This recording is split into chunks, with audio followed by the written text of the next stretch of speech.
Hi, this is Dr. Susan on Dr. Susan Coaching, and this is my Monday live video on Monday, January 11th. Welcome back, everyone, and I always look forward to seeing you here. The most important thing I need to tell you is my free parent workshop for January 14th sold out in 10 hours. So excited. However, I added a second workshop on January 25th, 5 o'clock Mountain Time, and you can go on the same link. Just look right here on my page and register for the January 25th workshop. Please hurry. I'm pretty sure that one will sell out too. Looking forward to seeing you at one of those workshops. Today, however, I want to talk about the back to school routine. All of our families are going back to school, some of you remotely, some hybrid, and in some states, including Colorado, some school districts are returning to in-person learning. Whichever kind of school situation your children are in, we have to talk about our back to school morning routines. So, what do we need? First thing we need, alarm clocks. How many times does it take your teenager before they get out of bed? Do you have to remind them 3 times? Raise your hand. 5 or more times? Keep your hand up. Do they get up on their own with their own alarm clock? My son finally learned to do that in middle school. Before that, I had to keep going into their room. So make sure they have a good alarm clock, nice and loud.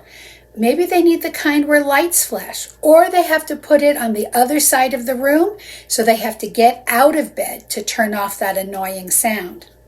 The second thing you need to think about is their morning hygiene. Do they need to brush their teeth, wash their face? Your teenager needs to shower at least twice a week. Now, a lot of kids like that shower in the morning. It wakes them up. But some kids like to do it at night. Okay, my son showers at night, maybe 4 times a week. I prefer to shower in the morning.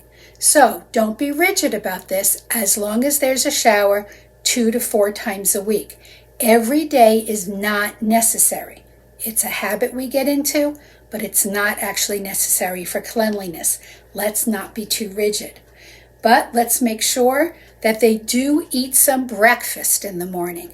Breakfast is important, but the 2 things that are important are protein and hydration. So, what kind of protein do they need?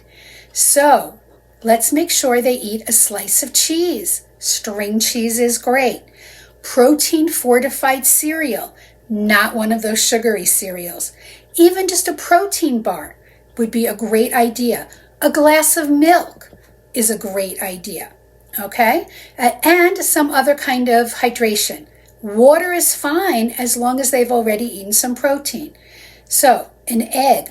Hard boil them the night before so you don't have to worry about cooking.